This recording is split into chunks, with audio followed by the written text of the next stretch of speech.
pernikahan. Yang belum nikah persiapan. Kalau antum nggak dapat calon, bilang sama saya, stok saya banyak. Mau yang gratisan, beli 1 dapat 3 ada. Mau macam-macam ada, mau berapa umurnya, stok banyak sekali saya itu. Tinggal antum daftar aja ke saya itu. Ya, jadi kita bicara global saja masalah pernikahan. Nanti kita masuk sedikit lah masalah-masalah yang penting. Jadi ada sebuah ayat, ada 2 ayat dalam Al-Quran itu. Di dalam surat Ar-Ra'd Allah Ta'ala berfirman, Jannatu adnin yadkhulunaha wa man salaha min abaihim wa azwajihim wa dzurriyyatihim. Surga Aden. Ada surga Aden. Di mana yang masuk dalam surga Aden itu, mereka masuk, yaitu orang-orang yang beriman yang Allah sebutkan sifat sebelumnya itu, mereka akan masuk di surga Aden. Wa man shalaha min abaihim wa azwajihim wa dzurriyyatihim. Dan mereka itu akan masuk bersama orang-orang yang layak. Sholah itu layak sebenarnya itu. Orang soleh itu orang yang layak. Orang-orang yang layak dari keluarga mereka yang layak masuk surga itu. Min abaihim, dari orang tua mereka. Wa azwajihim, dari istri-istri mereka. Wa dzurriyyatihim, dari anak keturunan mereka. Berarti apa? Orang masuk surga Aden itu nggak sendirian. Dia nanti akan dikumpulkan dengan keluarga mereka yang memang boleh untuk masuk, orang tua mereka, istri mereka, anak mereka. Allah berfirman dalam surat Al-Mu'min, menyebut ayat yang kedua, menyebutkan doanya malaikat hamalatul arsh. Allah telah mengatakan, Rabbana wa adkhilhum jannati adnin allati wa'adtahum. Tuhanku, tolong masukkan orang-orang yang beriman itu ke surga Aden yang telah engkau janjikan kepada mereka, yaitu ketika mereka di dunia itu. Wa man shalaha min abaihim wa azwajihim wa dzurriyyatihim. Dan juga tolong masukkan bersama mereka orang-orang yang layak dari keluarga mereka, orang tua mereka, istri mereka, anak mereka. 2 ayat ini, Masya Allah, ini artinya luar biasa itu. 2 ayat ini membahas tentang orang-orang yang cita-cita paling tinggi itu masuk surga Aden. Dia itu pengen masuk surga itu. Dan rupanya masuk surga itu nggak ada yang jomblo. Antum kalau mau jadi jomblo dunia saja itu. Tapi nanti di hari kiamat jangan jadi jomblo. Orang masuk surga itu tidak ada yang azab, kata Rasulullah. Walaysa fil jannati azabun. Tidak ada di surga itu jomblo. Orang sendirian, kluntang-kluntung, nggak jelas, nggak ada. Mereka akan berkumpul dengan orang-orang yang pilihan mereka, yang mereka cintai itu, orang tua mereka, istri mereka, anak mereka. Lah kalau orang mati belum nikah, Qadullah ini jomblo-jomblo ini mati aduh belum nikah itu, aduh nggak menikmati nikmat dunia, terus bagaimana nanti itu? Nanti akan dinikahkan. Jadi tidak ada namanya orang jomblo di sana, nggak ada. Jadi maksudnya apa? Masuk surga Aden itu akan berkumpul dengan orang yang dia cintai.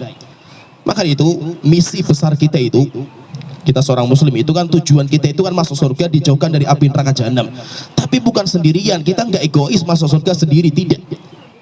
Tapi misi besar kita itu bagaimana kita membawa keluarga kita bisa kumpul lagi di surga. Bukan hanya kita kumpul reuni di dunia, tapi kita bisa kumpul di dunia dan kita bisa kumpul lagi di surga Allah Ta'ala. Dan itu tugas yang sangat-sangat berat. Kenapa? Karena kita menyelamatkan diri kita saja belum tentu selamat kan gitu. Apalagi kita menyelamatkan keluarga kita. Maka Allah Ta'ala berfirman, Ya ayyuhalladzina amanu qu anfusakum wa ahlikum nar. Wahai orang-orang yang beriman, jagalah diri kalian dan keluarga. Kita harus membawa keluarga kita itu untuk selamat dari api neraka jahanam, dimasukkan ke dalam surga. Jadi intinya misi besar kita itu bagaimana membawa keluarga kita bersama-sama kumpul lagi di surga Allah Ta'ala. Orang tua kita, istri kita, anak kita, dan itu keluarga. Sehingga memang perjalanan untuk menikah itu nggak mudah. Kalau antum itu masih bujang, kita mikir sendiri saja cukup. Tapi ketika antum sudah menikah, waktu akan terpecah. Sehingga antum sudah tidak bisa lagi antum egois, nggak bisa itu. Saya misalkan, saya istri 1 saja itu sudah punya anak 5 sekarang ini. Ini baru istri 1 gitu. Belum kalau perusahaannya 4, kayak apa itu anak saya itu. Kamu pengen nikah lagi kan? Perusahaannya masih satu saya ini, anak sudah 4, targetnya satu perusahaan saja 20 anak saya itu nggak main-main saya itu 20 itu. Nah jadi saya sekarang sudah menikah, saya sudah punya anak 5 dan 5 pun masih kecil-kecil itu. Kita waktu itu nggak bisa bersenang-senang lagi itu. Kita mau jalan-jalan seperti ini, harus saya bawa anak itu gantian. Masa itu kita bagi, yang 2 ikut saya, yang 3 ikut istri saya kan itu. Nggak bisa lagi bermain-main, santai, pacaran terus sama istri, sayang-sayang, nggak bisa itu. Antum mau sayang sama istri, anak bangun. Nggak bisa antum jalan-jalan itu, masya Allah, mumet gitu. Kenapa? Karena memang kita punya misi besar. Walaupun dalam mencapai sebuah misi itu kita harus banyak berkorban. Korban waktu, korban tenaga, korban biaya, korban perasaan. Memang kita menikah itu seperti itu. Kalau kita itu pengen enak-enakan, yuk kita nggak usah punya anak. Capek, punya anak itu capek sekali itu. Oleh itu ada program KB, keluarga besar dari pemerintah itu, maka sebanyak-banyaknya kita bikin keluarga itu. Kalau pemerintah KB kan keluarga besar kan gitu. Jadi bikin anak sebanyak-banyaknya. Kenapa? Karena ya penyejuk mata kita itu kan anak kita itu. Jadi kalau orang sudah belum nikah itu, antum malah saya pun juga merasakan itu. Kita itu kalau belum nikah itu, seakan-akan kalau kita itu dapat perempuan, baru wanita yang dinamakan kembang desa. Sekarang sudah desa nggak berlaku ini. Jadi kembang desa lah itu. Wes pokoknya kalau kita mendapatkan wanita incaran kita itu, seakan-akan hati kita itu sudah bahagia, sudah pokoknya semuanya sudah selesai wes itu. Akhirnya apa? Nanti kayak Arjuna mencari cinta itu. Wes cari cintanya sana ditolak, ke sana ditolak, sana ditolak, ketemu tetangganya sendiri itu. Saya ada teman kayak gitu itu. Belajar di Yaman, pengen nikah sama orang Yaman, gagal. Pulang ke Aceh. Pergi ke Aceh katanya pengen cari orang yang matanya biru, di Aceh kan banyak itu. Sudah lamaran gagal lagi itu. Kok Jakarta, Surabaya ini ketemunya teman mainnya dulu di tetangganya itu. Nikahnya sama tetangganya sendiri itu. Yang dulu main bareng itu, masya Allah itu. Jodoh itu rahasia itu. Jadi maksudnya itu kita yang belum menikah itu, seakan-akan kalau saya sudah menikah itu, wes semuanya selesai wes urusan kita itu. Rupanya istri antum itu cantiknya itu 1 pekan, 2 pekan, sebulan, 2 bulan, 3 bulan itu sudah warna mukanya beda. Antum sayang-sayangan sama istri silakan sebulan 2 bulan itu, maksimal 2 bulan. Setelah itu apa? Lihat muka istri antum itu, sempat juga itu, masya Allah, ini terus yang saya lihat itu. Rupanya istri di jalan-jalan itu lebih cantik daripada istri saya itu. Hatta wanita yang miss apa ratu kecantikan itu, yang miss apa wes pokoknya itu, mimisan atau apa itu nggak lama juga antum itu menikmatinya itu. Kenapa? Sesuatu yang halal itu sudah gak ada rasanya nanti itu. Rupanya apa? Ketika antum sudah menikah itu, cintanya istri, cantiknya istri itu cuma sebentar. Istri antum nggak bisa menjadi pelipur lara hati antum, itu nggak bisa.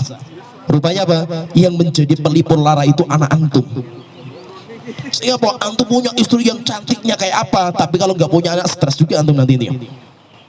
Oleh itu apa? Kita itu dalam membawa sebuah misi besar itu, kita memang harus capek. Ngurusin istri itu capek. Ngurusin orang tua capek juga. Dakwai orang tua capek. Apalagi didik anak, luar biasa capeknya itu. Antum punya rumah itu, kalau punya anak-anak kecil itu, siap-siap rumah antum itu kayak kapal pecah itu. Baru dibersihkan sebentar, 5 menit, hancur lagi rumah itu. Sehingga apa? Berantakan itu sudah biasa itu. Tapi apa? Kita punya misi besar. Nah, itu yang sudah nikah itu sebagai pelajaran. Demikian juga yang belum nikah itu persiapan. Kita misi besar, sehingga kita itu harus banyak berkorban untuk membawa misi besar ini. Maka itu dalam berkeluarga itu akan banyak nanti permasalahan. Namanya nikmat-nikmat itu ya, tadi yang saya sampaikan 2 bulan itu sudah cukup mis. Antum nikmat-nikmatan, sayang-sayangan, cinta-cintaan. Kalau istri antum jatuh, oh cintaku, sayangku, itu cuma 1 bulan biasanya itu. Kalau 2 bulan itu, mata kamu itu taruh di mana sih itu? Setahun, oh dasar itu nggak punya otak kamu itu. Sudah bahasanya nanti beda itu. Ya kan? Antum kayak gitu juga. Jadi masa itu ya menikah kayak gitu itu loh. Yang belum menikah ini nanti biar antum punya pengalaman itu. Kita sudah pengalaman juga di sini kan itu. Demikian juga apa ini yang perlu difahami. Namanya pernikahan itu kan sebuah garis ilahi yang kita nggak pernah tahu itu. Jodoh kita itu siapa? Jodoh itu kayak rezeki lah modelnya itu. Kayak kita itu cari uang, kita kejar malah nggak dapat, kita santai malah ngejar kita itu. Kalaupun antum itu cinta ditolak, jangan dukun bertindak itu, santai saja itu. Cinta ditolak biasa saja itu. Nador sudah 10 kali, 20 kali kok ditolak terus muka saya mau taruh mana kan muka saya itu. Tenang saja, tenang. Terkadang kalau belum jodohnya antum ngejar kemana saja nggak dapat gitu. Tapi kalau sudah jodohnya itu antum nggak ngejar malah dikejar nanti itu. Dan saya rasakan itu gitu. Jadi kayak Ustadz kayak apapun seperti ini pun cinta saya pernah ditolak juga sih. Ini kayak curhat ya semuanya nggak apa-apa tapi itu. Saya itu pernah ngelamar ya. Ini cerita saja lah. Cerita asik kayak Arjuna mencari cinta, masya Allah misalnya. Pulang dari Yaman 4 tahun kan, pengen pulang dari Yaman, pengen nikah, istri mau tak bawa ke Yaman waktu itu. Setelah 4 tahun saya belajar itu, masya Allah itu. Ada seorang ustadz punya pondok besar sekali itu. Karena saya udah deket sama beliau itu, pengen sekali pondoknya itu nanti saya yang melanjutkan itu. Akhirnya oke, kita sudah janjian, saya pulang, tapi saya ngisi daurah dulu keliling kemana-mana. Setelah itu saya selesai daurah langsung ke tempat itu. Sampai ke sana langsung ngisi kajian, santri semua dikumpulkan, saya suruh ngisi itu, ngisi. Setelah itu apa saya tanya, Ustadz, mana ini anaknya ini? Saya kesini mau nazar bukan mau dakwah saya di sini itu. Aduh, Ustadz ini anaknya itu barusan berangkat ke Libya waktu itu, kuliah di Libya itu. Ya wes, qadarullah ini nggak jadi, saya cuma 3 bulan di Indonesia ini. Enggak, besok saya antar. Langsung sama Ustadznya itu diantar berdua saya itu naik mobil itu, kayak tamu spesial wes pokoknya saya itu. Berangkat sampai ke Jakarta itu, nazar di Jakarta itu, di Libya itu. Akhirnya nazar saya diskusi, yang penting apa, saya syaratnya satu, mau ke Yaman atau tidak. Kalau tidak saya nggak jadi. Pertama syaratnya dia setuju, oke. Kalau kamu setuju, kita sudah masalah muka dan yang lain nggak ada masalah. Yang penting apa, syaratnya ke Yaman. Karena saya ini kan mau dibawa ke Yaman. Oke, setuju. Setuju saya pulang bawa keluarga lamaran, menetapkan hari sudah tulis-tulisan itu. Kayak dirumus-rumuskan itu loh, harinya itu kapan itu. Setelah itu pulang, waktunya 3 bulan mau habis itu saya berangkat ke Yaman itu. Cekil juga saya itu, maksudnya itu habis di sini, satu proses ini mati-matian itu, habis waktu saya itu. Subhanallah, sudah proses, sudah lamaran, sudah siap-siap mau nikah, mundur perempuan itu nggak mau ke Yaman itu. Ya wes saya, ya kalau nggak mau ya selesai kan gitu loh. Akhirnya apa? Ketika saya mundur, bapaknya nangis itu. Nelpon saya itu, ini gini, tapi Pak Ustadz, saya itu nikahin anak antum bukan antum gitu. Kalau saya nikahin antum saya gak ada masalah, anak antumnya jadi masalah kan gitu. Kalau saya sih gak ada masalah kan itu, tapi antum sama masalah itu. Akhirnya saya nasihati, kalau memang kita nggak jodoh sama anak antum, saya nggak jodoh itu, hatta manusia sedunia mau ngumpulkan gak akan bisa gitu. Kalau memang dijodohkan pasti akan ketemu itu. Setelah itu ini gagal ke sana. Masya Allah, nador saya sehari nador 3 kali saya itu. Apa itu sudah berapa wanita yang jadi korban nador kita itu, Masya Allah. Subhanallah, sampai detik berangkat ke Yaman 3 bulan itu nggak bisa bawa istri itu. Ya wis berangkat jomblo lagi gitu. Akhirnya di sana dibully habis-habisan saya di Yaman itu, Masya Allah wis. Akhirnya setelah itu pulang saya niatnya nggak nikah, santai dulu lah, tenang, santai. Saya pengen nikahnya itu nantilah, saya punya target karena dakwah nggak di Pekalongan saya itu. Kan Pekalongan saya nggak punya keluarga, nggak punya teman, nggak ada apa-apa itu. Saya nggak punya cita-cita di Pekalongan, nggak ada itu. Saya waktu itu mau bikin dakwah di besar itu daerah sana, daerah selatan itu. Kalau tidak Jogja, Solo atau Purwokerto. Ya, saya sudah punya calon juga di sana kan bisa. Subhanallah, saya di Pekalongan nggak pengen nikah, santai. Qadarullah terikat di Pekalongan. Ya diikat dengan selimut yang bisa kentut gitu ya biasa istilahnya itu. Akhirnya ya wes sampai ke Pekalongan, kita pun nggak pernah tahu gitu maksudnya itu takdir kita itu. Nah, jadi maksudnya itu apa? Antum yang masih jomblo itu santai saja itu. Antum ngejar si A, yuk. Kalau memang nggak dijodohkan Allah nggak bisa gitu. Nanti akan direbut sama teman antum sendiri itu. Tenang saja itu. Cari yang lain. Ya. Tapi maksudnya apa? Jangan putus asa. Sudah ditolak 10 kali, jangan aduh muka saya memang remuk ini muka saya itu. Jangan, santai saja. Jadi tenang saja ya, belum nikah tenang. Jadi maksudnya itu pernikahan itu sesuatu urusan ilahi yang kita nggak pernah tahu itu. Kita akan didekatkan sama siapa? Namanya kita semua itu. Antum mukanya remuknya kayak apa? Mesti pengennya nikah sama yang cantik nggak?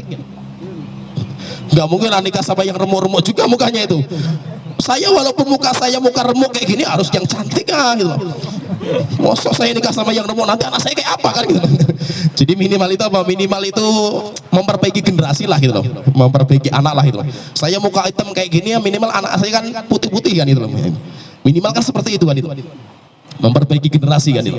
Jadi maksudnya itu apa? Kita itu kalau menikah itu pasti pengen yang spesial lah gitu loh. Secara fisik, demikian juga secara agama. Pasti kita seperti itu. Nah sekarang pertanyaan di sini itu, terus bagaimana kita cari perempuan yang seperti itu? Ya. Kita ingin cari perempuan yang soleh, tapi biasanya itu saya yang penting itu nikah sama wanita yang soleh itu cuma polesan lisan saja itu. Antum ketika nazar itu, yang pertama antum lihat apanya itu? Wajahnya. Berarti apa? Berarti sebenarnya solehnya itu alternatif paling akhir sebenarnya itu. Cuma kan kita itu ya sok-sok ngaji kan gitu. Yang penting soleh lah itu. Ketika lihat mukanya, masya Allah itu gak jadilah itu. Lah katanya solehnya yang dicarikan gitu loh. Enggak, yang penting ya solehnya, tapi cantik juga lah itu. Ngaku saja sebenarnya itu. Antum itu cari yang cantik dulu kan gitu loh. Cuma kebanyakan laki-laki itu kan kayak gitu kan itu. Yang penting cantiknya dulu. Oke, itu yang paling utama karena cantik itu nggak bisa dirubah. Kebanyakan kita kan modelnya kayak itu. Kalau cantik itu kan nggak bisa dirubah, Ustaz. Yang penting kan cantiknya dulu. Kalau muka itu kan susah dirubah. Kalau akhlak kan bisa itu. Nah, ya nggak apa-apa wes. Antum cantik nikah karena cantik itu harus. Jangan yang penting apa? Yang penting berlubang gitu istilahnya itu. Jangan gitu. Yang penting ada lubangnya. Banyak teman-teman kayak gitu. Jangan nikah, jangan yang ada lubangnya, jangan kan gitu. Nikah itu yang penting cantik. Maka Rasulullah ketika lihat ada seorang sahabat yang nikah dengan janda itu, kata Rasulullah, kenapa nikah janda gitu loh? Cari yang masih gadis itu sehingga kamu bisa menikmati kan itu. Sampai Rasulullah mengatakan, kamu ketika ada orang mau nikah itu, kamu sudah melihat belum itu? Belum ya Rasulullah. Kenapa nggak dilihat gitu? Coba dilihat dulu gitu. Maksudnya itu kamu itu ketika melihat wajahnya itu tertarik atau tidak itu? Kalau bisa itu apa? Cari perempuan yang wajahnya itu di mata kita itu wes paling top wes gitu. Supaya apa? Supaya nanti kita nggak melihat perempuan yang lain kan itu. Jadi nggak ada masalah. Cari yang paling cantik itu harus kan itu. Tetapi rupanya saya tadi gambarkan itu cantik itu nggak lama. Yang paling lama itu karakter dan akhlaknya. Itu yang paling lama itu. Jadi intinya itu apa? Wis kita pengen cari wanita yang cantik, wanita yang soleh, solihah, soleh itu. Wanita yang soleh bahaya juga ini. Wanita yang solihah. Jadi cantik, solihah. Nah, sekarang pertanyaan terus caranya bagaimana caranya itu? Solusinya itu sebenarnya itu antum nggak usah pusing-pusing cari informasi, cari ini pusing antum itu. Antum pacaran itu semuanya itu gombal semua itu. Siapa yang pernah pacaran ini? Ayo ngaku ini. Siapa yang pernah pacaran? Yang pacaran kan semuanya dusta kan itu. Nggak ada yang ngaku kan itu. Karakter dia kan nggak ada yang ditampakkan dalam pacaran itu. Nggak bisa jaminan. Ya kan? Maka itu apa? Kalau kita itu pengen mencari wanita yang idaman itu caranya apa? Satu saja sebenarnya caranya itu. Ini perhatikan ini, yang masih jomblo perhatikan, yang belum, yang sudah nikah perhatikan juga. Mudah-mudahan kita dapat kesempatan yang ketiga dan keempat kan gitu. Ya, amin.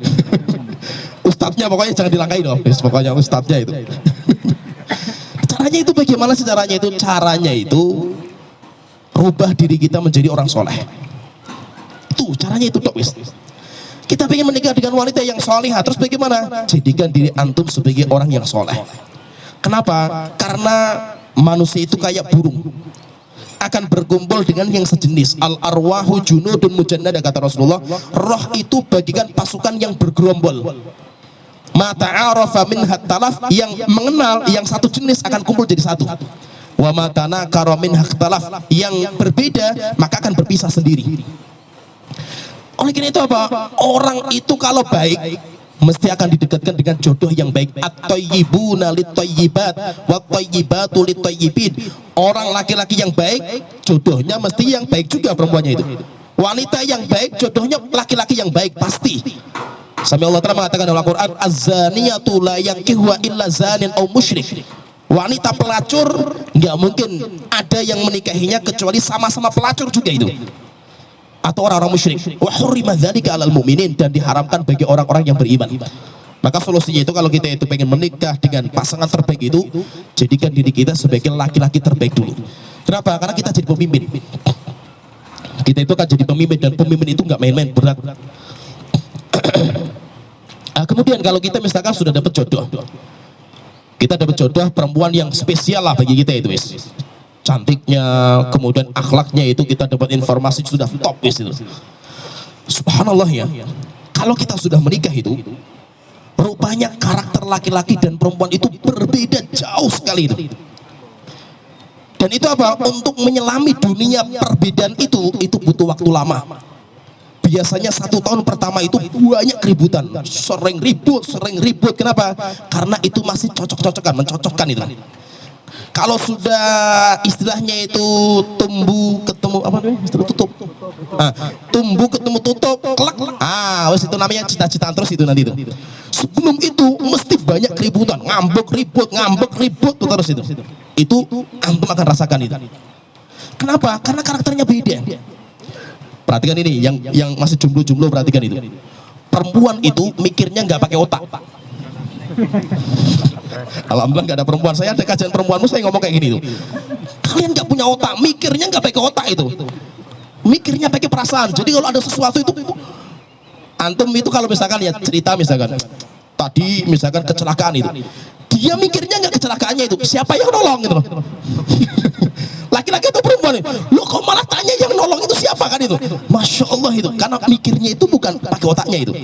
Kita misalkan saya mau jalan naik bis misalkan, kita sudah jalan itu, bukan ditanya kamu, misalkan kita sudah sampai tujuan itu, kamu sudah sampai tujuan belum? Kamu tadi sebelahnya sama siapa itu? Lo kok sebelahnya sama siapa kok ditanyakan itu? Itulah perempuan, perasaannya itu lebih dominan daripada otaknya. Beda sama laki-laki itu mikirnya pakai otak, nggak punya perasaan laki-laki itu. Sehingga apa? Laki-laki itu kesannya dingin misalnya, itu nggak punya perasaan itu. Akhirnya apa? Dua karakter ini jauh berbeda. Akhirnya apa? Perempuan itu sukanya digombalin, sukanya ya kayak gitulah itu. Kalau masakan misalkan istri antum nggak bisa masak, masakannya masya Allah itu. Melihat saja itu kayak mau muntah gitu. Antum kritik sekali, kok asin sekali itu. Itu hatinya itu nggak patah gitu, remuk gitu. Gara-gara ucapan sekali dikritik saja remuk. Kenapa? Perasaannya dia mainnya itu. Kalau antum biasa itu membuli teman-teman antum biasa, istri antum nggak bisa digitukan. Sehingga apa? Maksudnya itu ketika antum mau menikah itu belajar bahasa gombal. Karena ada kamus-kamus gombal itu. Yang biasa pacaran itu mesti sering belajar itu kamus-kamus gombal itu. Kenapa? Perempuan itu kalau sudah digombalin kayak burung merpati dikepek-kepek itu, apa? Kepek-kepek wah itu. Ayo kepek-kepek itu. Kelepek-kelepek dia itu perempuan itu. Kenapa? Perempuan itu sukanya digombalin. Dan memang laki-laki itu nggak bisa kayak gitu. Kalau saya kan aduh, kok gombal terus kan nggak bisa kita itu. Laki-laki suruh gombal terus puasan juga kita itu. Kecuali kalau ya orang masih pacaran kan biasa. Ini sudah nikah itu kosong gombal terus. Lah perempuan itu kalau sudah menikah malah pingin digombalin terus gitu sama suaminya itu. Nah caranya seperti itu. Jadi gini, namanya itu ada namanya tangki cinta. Kami ini belajar kaidah namanya tangki cinta. Ini sebuah penelitian bagus juga itu. Perempuan itu kalau sudah tangki cintanya dipenuhi sama suaminya itu, nanti tangki cinta wanita itu beda-beda. Ada yang sukanya digombalin, ada yang sukanya dikasih hadiah, ada yang sukanya diajak jalan-jalan, dibersamai dan macam-macam lain. Macam-macam tangki cinta itu. Kalau dia sudah penuh tangki cintanya, wes antum mau nikah lagi boleh. Ini rasanya sudah nikah, yang belum nikah nggak usah. Satu aja nggak laku antum mau nikah yang kedua itu. Ini yang belum nikah, santai yang belum nikah ini. Maksudnya itu apa? Kalau tangki cintanya sudah dipenuhi, puas dia sudah sama antum puas itu. Antum mau nikah lagi silakan disuruh nikah lagi itu. Ya mas aja ya. Masya Allah itu. Kalau istri kok belum mengizinkan antum nikah lagi, berarti tangki cintanya belum dipenuhi. Saya pun belum bisa juga itu, tangki cintanya belum bisa juga saya itu. Karena kita harus mengorbankan ya karakter laki-laki kita susah sekali juga, rupanya susah sekali bahasa gombal itu. Jadi tangki cinta itu harus dipenuhi. Nah, jika antum lihat itu istri antum itu tangki cintanya di mana ya nih? Nah, jadi maksudnya di sini, saya pengen perhatikan kalau sudah nikah itu akan banyak masalah.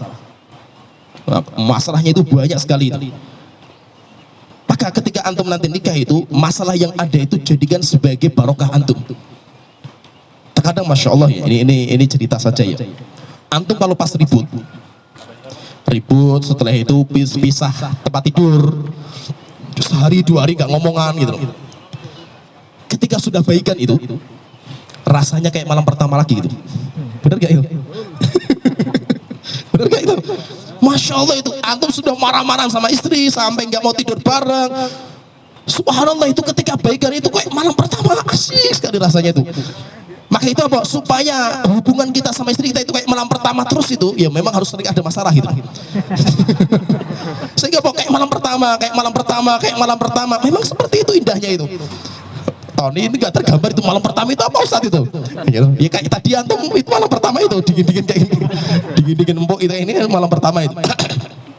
Jadi seperti masa itu dalam perjalanan pernikahan kita itu mesti akan banyak masalah supaya apa? Supaya dalam hubungan kita itu menjadi indah gitu.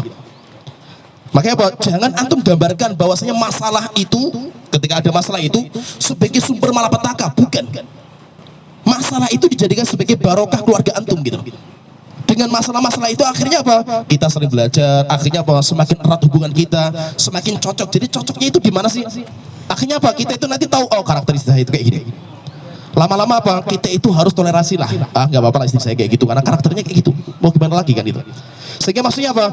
Ketika antum sudah menyelami dunia permasalahan sama keluarga, sama istri antum itu, lama-lama itu nanti ada istilahnya itu menutup kekurangan.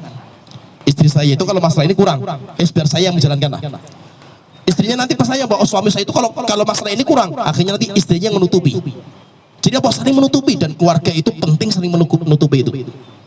Oh, jadi maksudnya seperti itu. Kemudian sedikit saya bahas karena ini bapak-bapak yang datang itu penting.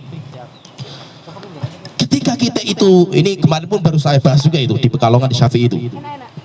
Ketika bahas masalah tafsir ibu-ibu, saya bahas panjang lebar masalah ini. Sampai mungkin saya bahas itu mungkin sampai nanti mungkin 5 pertemuan saya itu. Satu ayat itu saya bahas sampai 5 pertemuan. Sudah 2 pertemuan itu baru dapat sedikit. Mungkin 5 pertemuan satu ayat tok itu. Satu pertemuannya 1,5 jam. Nah kalau kita mau itu saya kupas di sini ya berarti antum nginep 3 hari di sini kan itu. Jadi kajian yang panjang saya ringkeskan dalam waktu yang sedikit. Jadi maksudnya gini, intinya itu saya pengen sebutkan itu. Kalaupun ada masalah itu, jangan sembrono mengatakan kalimat cerai, cerai, dan cerai. Atau walaupun kita lagi marah kayak apa itu, ditahan. Walaupun terkena apa, namanya kita lagi marah itu, pengen kita luapkan itu. Tapi hati-hati. Kenapa? Seorang suami itu, dia punya hak untuk ngomong kalimat cerai cuma 3 kali. Pahami ini? Jadi kalimat cerai, perpisahan itu ada 2 nanti, saya sebutkan sedikit. Ada kalimat yang sorry. Sorry itu apa? Kalimat yang maknanya tidak ada kecuali satu makna, yaitu cerai. Kalau dalam bahasa Arab tolik, kalau dalam bahasa Indonesia cerai. Kalau sudah keluar kalimat cerai jelas seperti itu, maka dia bercanda, dia main-main, hatta cuma nulis di SMS itu. Ngobrol sama teman walaupun gak ada istrinya, canda itu. Gimana kabar istri kamu itu? Masih ngampung nggak? Oh itu sudah saya cerai kok itu. Canda kita ini, maka jatuh perceraian.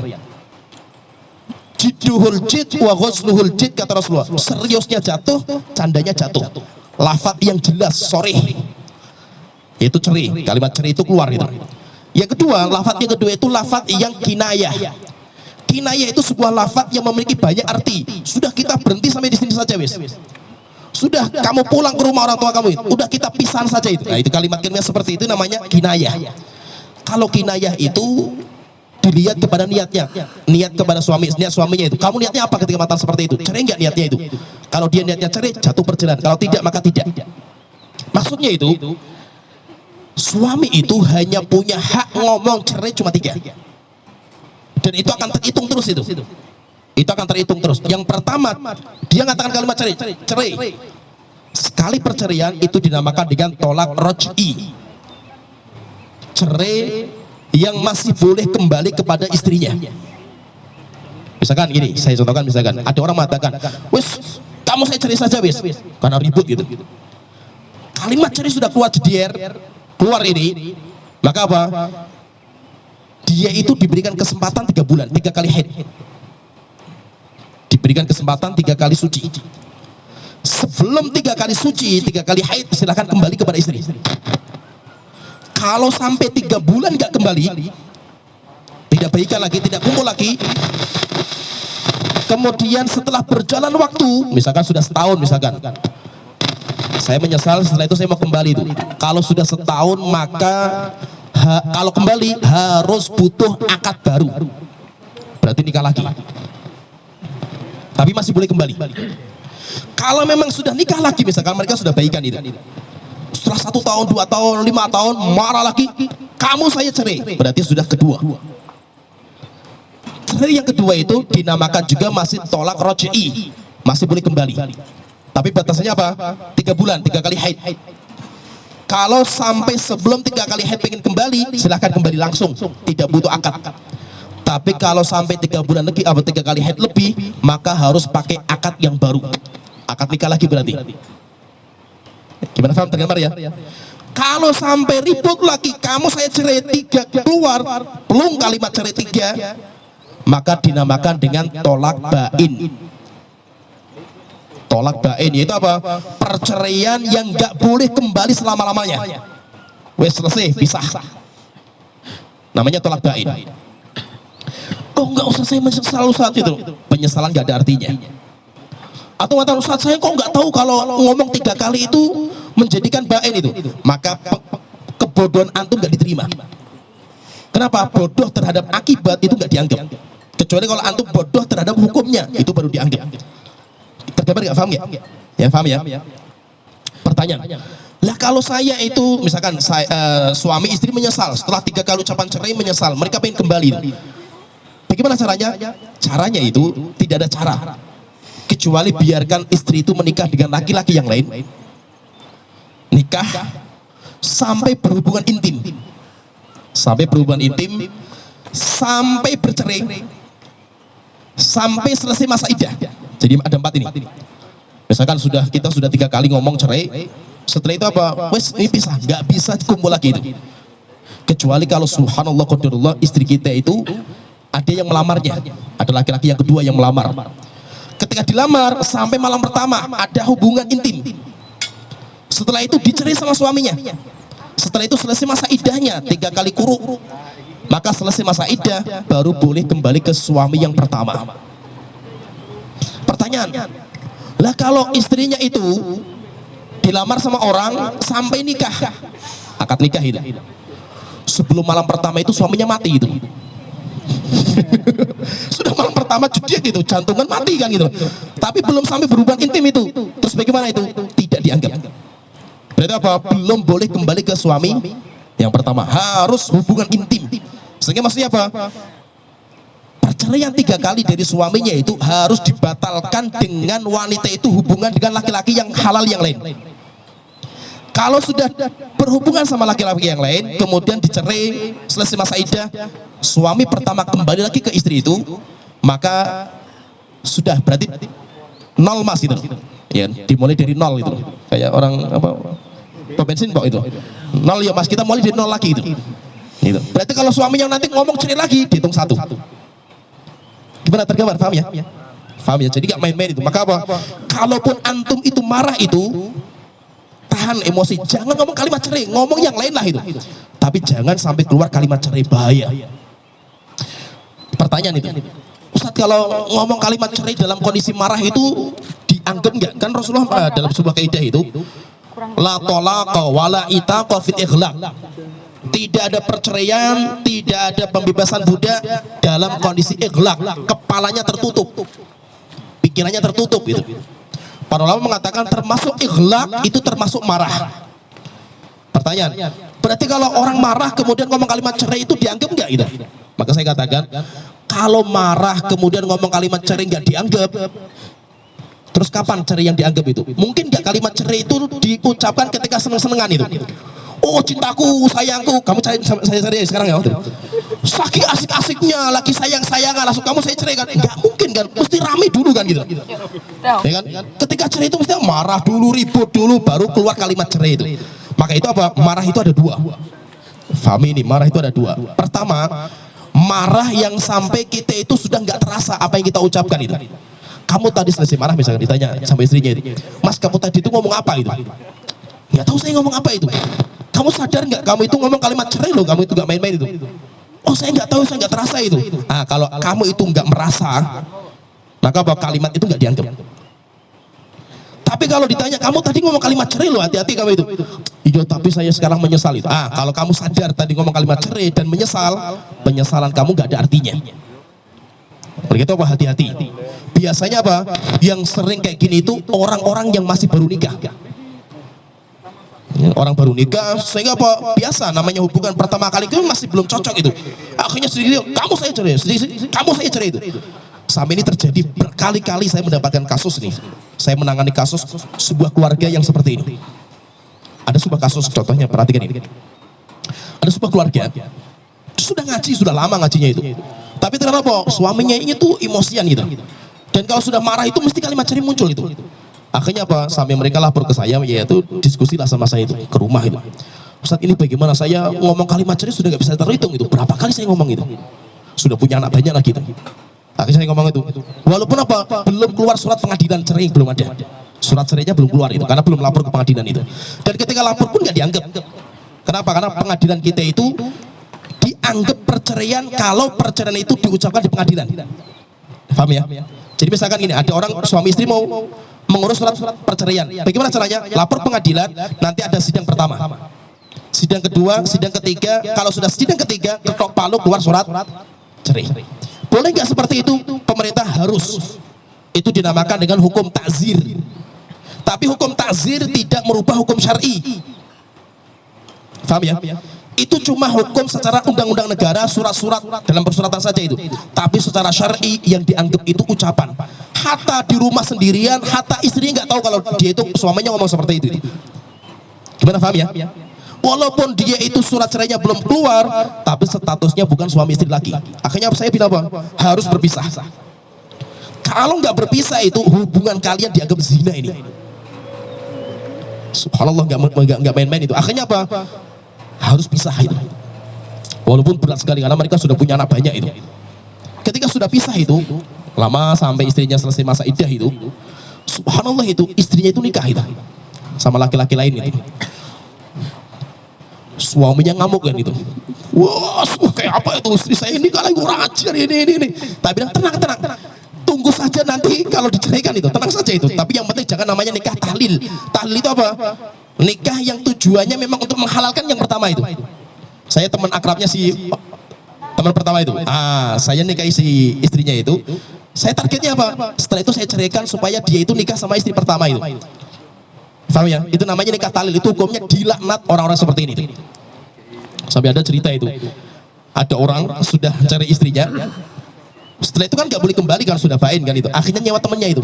Kamu tak kasih duit, kamu tolong nikahi istri saya itu. Nanti kalau sudah selesai kamu cerai. Setelah itu ya selesailah biar saya bisa nikahi itu. Dikasih duit, sudah itu nikah. Ya wis asik-asik kan nggak mau kembali wis itu. Nggak mau saya gitu. Nggak mau tak ceraikan. Yang penting alhamdulillah dapat bonus untuk maharnya kan itu dari suami yang pertama itu. Setelah itu apa? Nggak mau diceraikan, nggak mau istri pertama, suami pertama, kurang ajar kan. Dan itu terjadi gitu, masih kayak gitu terjadi itu. Jadi maksudnya itu apa? Ketika suami istri itu cerai harus berpisah. Alhamdulillah itu ketika istrinya menikah lagi, dicerai sama istri suaminya itu. Setelah itu baru kumpul lagi, nikah lagi. Saya ingatkan itu, hati-hati. Ini sudah pelajaran bagi kamu itu. Setelah ini kamu harus hati-hati ngomong kalimat cerai, nggak main-main itu masalah kalimat cerai itu. Nah, jadi maksudnya apa? Hati-hati karena biasanya itu anak-anak muda itu. Anak-anak yang baru nikah, yang belum tahu tentang susahnya dalam membina rumah tangga. Biasanya itu apa? Egois. Oh, saya bisa berdiri sendiri itu. Istrinya juga bukan, saya juga punya kerjaan itu. Saya nggak butuh suami saya itu. Egois ini yang bahaya. Antum nanti ketika namanya kita itu kan nggak bisa hidup sendiri itu. Antum sudah menikah. Itu kayak pakaian antum gitu. Istri antum itu kan libasul lahum itu, pakaian antum gitu. Yang tidak bisa dilepas dari diri kita itu. Antum sok-sok jagoan, sok-sok egois, saya bisa cari perempuan yang lain itu. Antum cari perempuan yang lain belum tentu bisa menggantikan istri yang pertama. Paham ya? Bisa dipahami ya? Mungkin memang istri pertama banyak kekurangan, tapi antum nikah dengan istri yang nanti yang kedua itu lebih banyak kekurangan daripada istri pertama. Sekitar karena apa? Memori istri pertama itu nggak bisa dihapus. Begitu ada pepatah itu kan. Pertama itu sangat apa namanya? Kesempatan pertama? Pandangan pertama apa? Kesan pertama. Kesan pertama apa? Kesan pertama apa kayak? Aduh, antum yang mau nikah lagi aja nggak bisa bahasa gombal ya tuh. Kesan pertama itu apa? Kesan pertama begitu menggoda. Kesan pertama itu begitu menggoda itu. Mantap tata berarti tata. Masya Allah itu. Antum kecandal wanita pertama sampai nikah itu nggak bisa dilupakan itu. Hati-hati itu. Susah sekali untuk dilupakan. Sehingga banyak teman-teman kita itu yang gara-gara poligami akhirnya istri pertama kacau, cerai itu sering diskusi sama saya itu apa? Tetap nggak bisa gantikan istri pertama.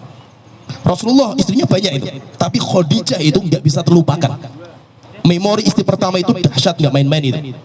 Oleh itu maksudnya apa? Sebagai seorang yang sudah menikah itu jangan sok jagoan, jangan sok hebat-hebatan. Saya juga bisa, saya nggak butuh kamu itu. Nanti istrinya juga mengatakan saya juga nggak butuh kamu itu. Jangan. Maka itu apa? Dalam masalah keluarga itu harus ada yang berakal. Paham ya istilah saya itu? Jika memang istrinya itu karakter dia itu kalau sudah marah itu ngomong, karena perempuan itu kan mulutnya dua gitu.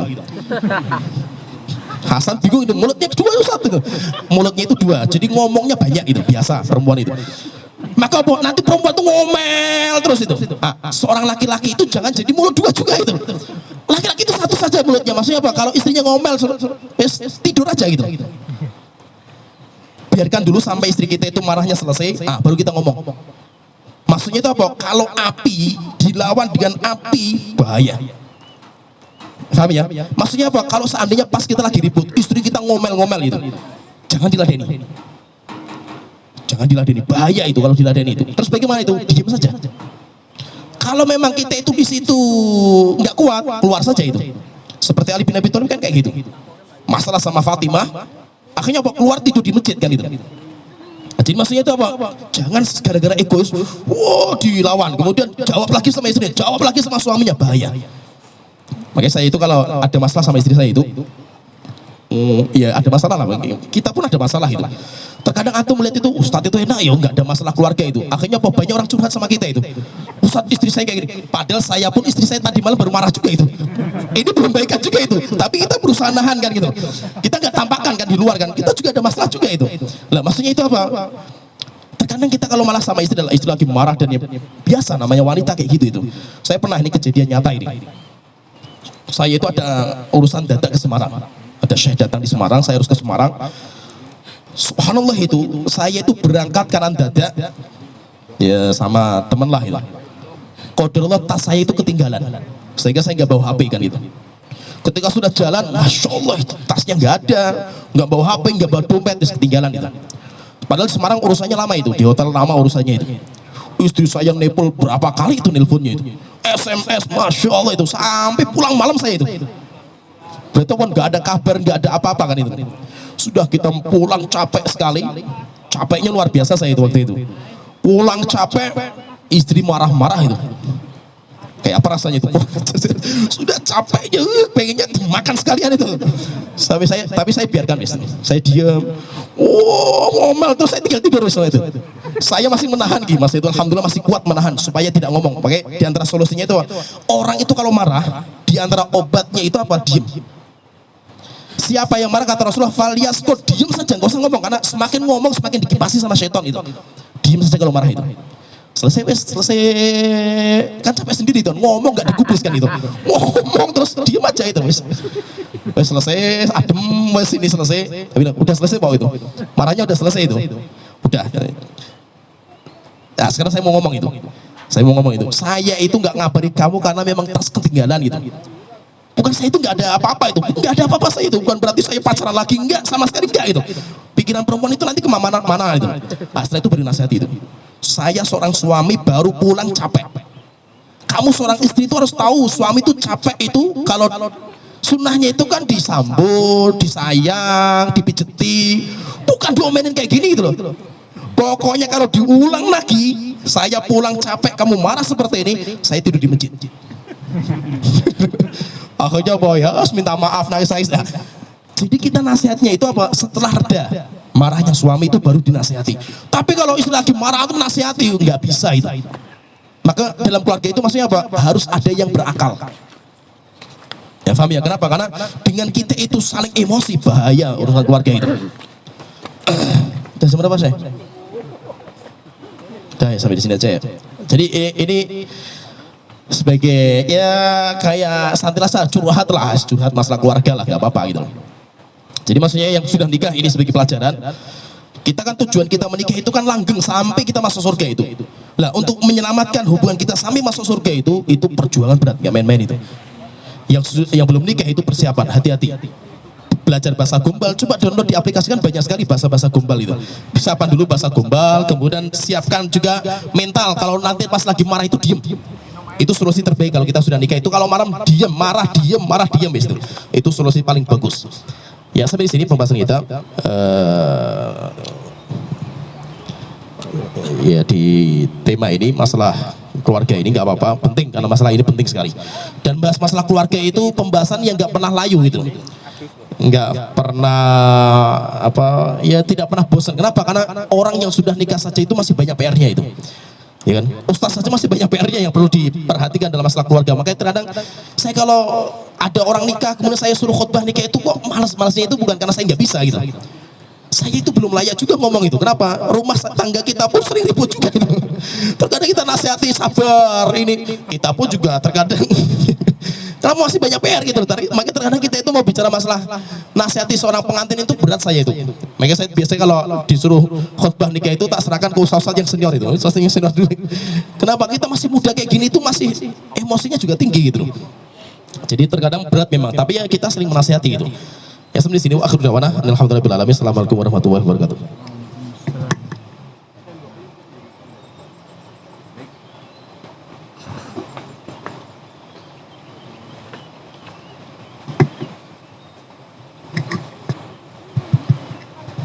Ya, baik, kita langsung dibuka untuk sesi tanya jawab sebentar ya. Jadi buat teman-teman yang pengen bertanya ataupun ya semacam berkonsultasi, silakan bisa langsung untuk pagi hari ini. Dan nanti juga sekali lagi ada giveaway dari kami ya, ada 1 buku mahkota pengantin untuk yang seperti biasa bisa menjawab pertanyaan dari Ustadz Tabrani. Oke, untuk sesi tanya jawab yang pagi hari ini kita buka, monggo silakan siapa yang ingin bertanya langsung.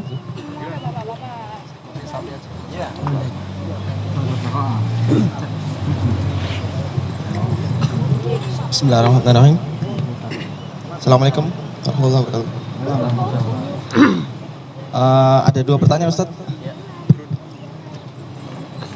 Dalam kondisi kita lagi marahan, dalam hati itu ada rasa apa diceraikan saja Pak ya? Gitu. Itu hukumnya gimana? Apa udah jatuh talak atau belum?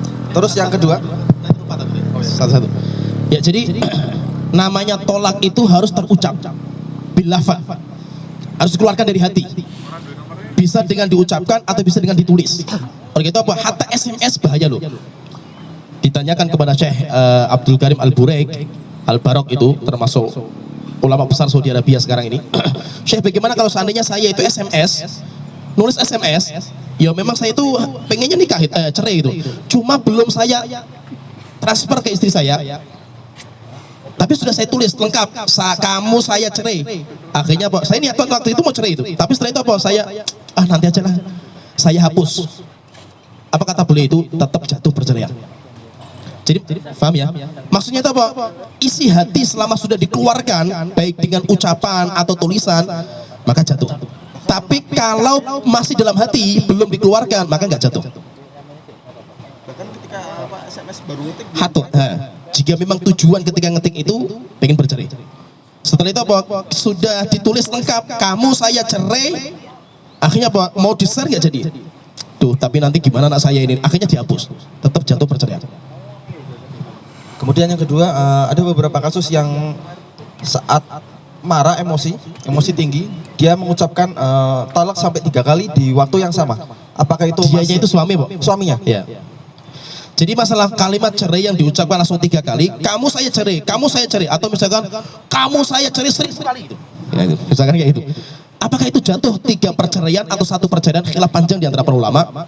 Jumhur ulama mengatakan bahwa itu jatuh 1 perceraian saja. 1 perceraian. Maka itu Rasulullah pernah marah ketika ada seorang suami, pernah terjadi sama Rasulullah kayak gitu. Ada seorang laki-laki mengatakan kepada istrinya, kamu saya cerai 3 kali. Rasulullah ketika mendengar kabar, dikabari, ya Rasulullah, itu ada seorang suami laki-laki mengatakan kayak gitu. Rasulullah mukanya merah itu. Setelah itu Rasulullah berdiri itu. Rasulullah mengatakan, ayul abu bi kitabillah. Apakah Al-Quran itu akan dibuat main-main sama manusia itu? Wa ana baina adzhurikum. Padahal saya masih hidup sekarang ini. Maksudnya kurang ajar sekali, saya masih hidup, Al-Quran dipermainkan gitu. Dengan kalimat cerai-cerai seperti ini. Nah, pendapat para ulama itu kalau jumhur mengatakan jatuhnya satu. Nah nanti ditunggu tenggang waktu. Kalau sudah tenggang waktu sehari, 2 hari, kok keluar lagi kalimat cerai, dianggap 2. Tapi kalau sekali waktu langsung cerai, maka dianggap 1. Walaupun Syekhul Islam dan yang lainnya mengatakan, ada juga ulama yang mengatakan itu jatuh 3, langsung sekaligus jatuh 3. Tapi pendapat yang paling kuat pendapat jumhur, jatuhnya 1 kali perceraian. Wallahu a'lam. Barakallahu jazakallahu khair Ustaz. Lagunya? Ini yang dulu. Selanjutnya yang masih ingin untuk bertanya.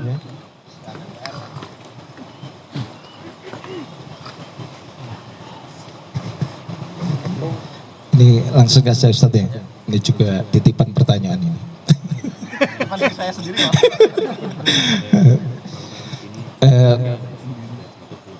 Ya, tapi memang adanya kasus kan seperti itu.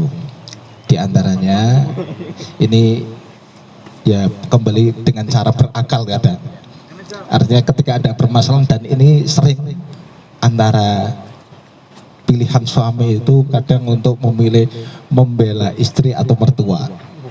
Atau orang tuanya, istri atau orang tuanya. Kadang pilihan itu dihadapkan kepada suatu permasalahan. Artinya istri tetap minta dinomorsatukan, kan seperti itu. Kemudian suami tetap ingin menomorsatukan ibunya. Ini kadang yang terjadi suatu permasalahan. Kadang dengan menggunakan akal tadi, musyawarah, pemahaman, beda paham katakanlah seperti itu. Kemudian kesimpulannya kadang sampai pada titik sebaiknya sebelum nanti dilanjut banyak permasalahan, sebaiknya apa kita cerai dulu atau kita cerai aja. Dengan musyawarah cerai itu atas kesepakatan keduanya, baru rencana baiknya cerai itu sudah jatuh talak atau belum. Wah ini juga banyak terjadi permasalahan seperti itu. Bagaimana Ustaz? Ya jadi berarti kan di sini seorang suami itu bakti kepada ibu nggak pernah gugur. Tapi kalau seorang wanita itu bakti kepada orang tua gugur karena dia itu punya suami. Sehingga bakti kepada suaminya lebih tinggi daripada orang tua kalau seorang wanita itu. Sebagai seorang suami itu, kalau kita bisa menggabungkan 2 kebaikan, bakti sama orang tua dan kita sama istri, itu bisa kita gabungkan, itu luar biasa itu. Kenikmatan yang luar biasa lah itu. Yang susah itu kalau tidak bisa digabungkan. Kalau tidak bisa digabungkan itu.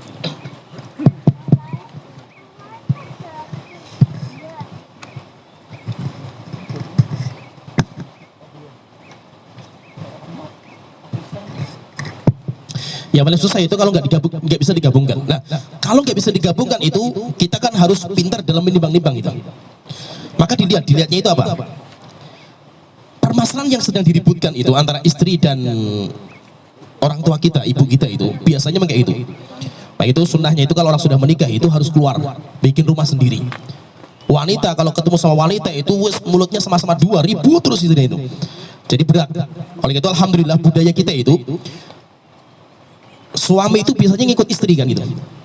Kalau nikah itu, sehingga suami itu ngalah, dia tinggal di keluarga istri. Itu lebih bisa. Antara laki-laki suami sama mertua itu lebih bisa.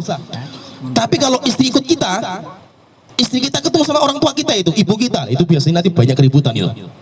Jadi maksudnya gini, permasalahan itu harus kita lihat. Ini permasalahan yang berkaitan dengan haknya istri atau bukan.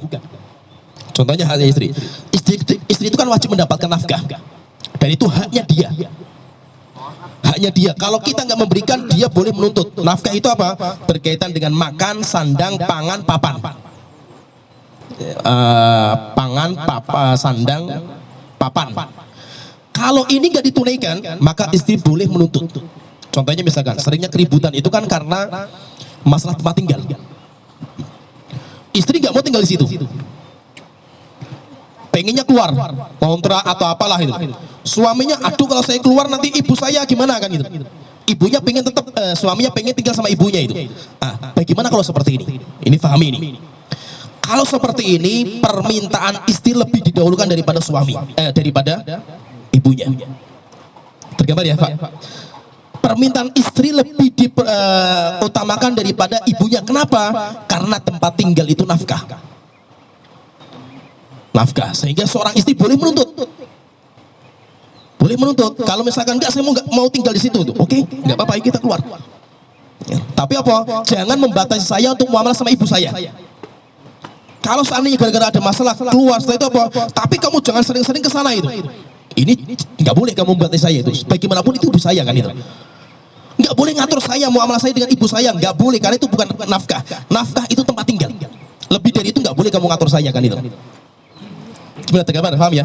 Jadi kalau itu berkaitan masalah nafkah, masalah makan, sering ribut sama ibu misalkan, maka istri boleh menuntut makan sendiri.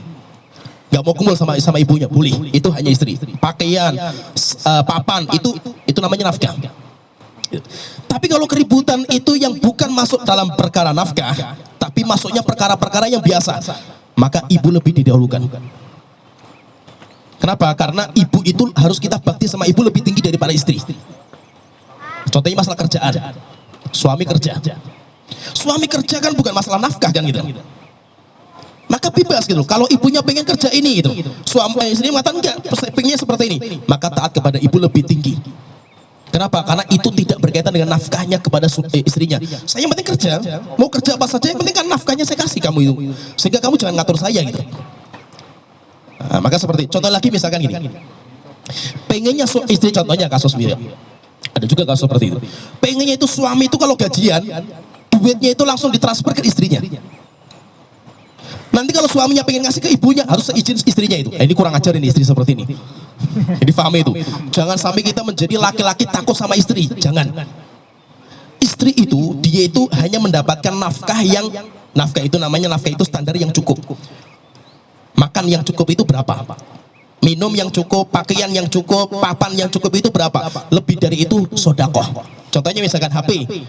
Istri minta dibelikan HP. Kita memberikan HP istri itu nafkah atau bukan? Bukan. Itu sodakoh. Paham tergambar ya? Paham ya? Itu sodakoh. Kalau kita mau ngasih itu sodakoh saya itu. Kalau tidak ya berarti nggak ada masalah, mau itu bukan nafkah kan itu. Maksudnya apa? Dalam masalah uang kita ini, uang kita itu ya uang kita, nggak bisa diatur sama istri. Istri itu hanya mendapatkan apa? Ini tak kasih nafkah kamu. Nafkah kamu pokoknya urusan rumah tangga kita ini, kebutuhan rumah tangga, makan, minum, pakaian, listrik, semua itu 1 juta misalkan. Oke, tak kasih 1 juta. Nah, terus yang lain duitnya mana? Duitnya terserah saya. Itu milik saya. Kamu nggak usah ikut campur itu. Saya mau tak kasih ke ibu saya, ke kakak saya, adik saya. Kamu nggak usah peduli itu. Gimana, paham ya? Kalau seandainya istrinya pengen ngatur semua harta suami, lah ini nggak boleh itu. Akhirnya apa? Tetap kita taat sama ibu lebih daripada istri. Kenapa? Ini nggak ada kaitannya dengan nafkah. Tergambar, paham ya? Oleh gitu apa? Saya terkadang kasihan sama suami-suami yang kayak gitu itu. Ada suami-suami itu yang kalau gajian, duitnya langsung dikasih ke istri. Akhirnya kalau kita mau jalan-jalan, ayo kita jalan-jalan. Izin dulu saya sama istri saya dulu itu. Masya Allah, antum harus izin sama istri. Masya Allah, ini antum suaminya atau antum istrinya itu. Ketika mau jajan misalnya, iuran misalkan mau iuran itu. Aduh Ustaz, saya nggak bawa duit itu. Lah kenapa duit antum mana? Semuanya dibawa istri itu. Saya kalau mau jajan harus izin dulu. Antum mending di rumah itu jadi istri antum itu. Kok bisa-bisanya seperti ini itu? Jadi maksud itu jangan, kita kalau sebagai seorang suami kita yang mengatur kan gitu. Oleh itu saya sama istri saya itu dalam masalah urusan nafkah ya. Saya dari dulu sejak saya nikah sampai kemarin sudah saya coba yang lain itu. Sampai sekarang saya praktekkan lagi nih. Istri saya itu nggak pernah megang duit. Ini kalau ini sistem saya. Sehingga apa? Duit saya pegang. Istri saya nggak pernah tahu duit saya berapa. Hatta istri saya nggak pernah tahu gaji saya berapa. Yang di rekening yang saya simpan berapa nggak ada yang tahu itu. Yang penting saya udah bilang, kamu butuh apa ngomong tak kasih. Mau beli beras tak kasih duitnya. Mau beli apa tak kasih. Mau beli pampers tak kasih. Tapi kamu nggak boleh megang uang. Sampai bertahun-tahun saya seperti itu. Suatu ketika istri saya saya pengen megang duit. Oke, kamu butuh 1 bulan berapa? Dihitung. Kebutuhan 1 bulan. Setelah itu butuhnya misalkan 1 juta. Oke, tak kasih 1 juta. Yes. Yang penting apa? Setiap kamu belanja apa saja tulis. Saya butuh data. Ya memang dia nulis tuh, belanja ini tulis, akhirnya apa? Berjalan berapa bulan, mumet juga, aduh saya laporan ya mumet kayak ini. Kalau mumet ambil lagi duitnya. Dan itu saya praktek sampai sekarang nggak pernah istri megang duit saya itu. Kenapa? Karena itu urusan saya itu.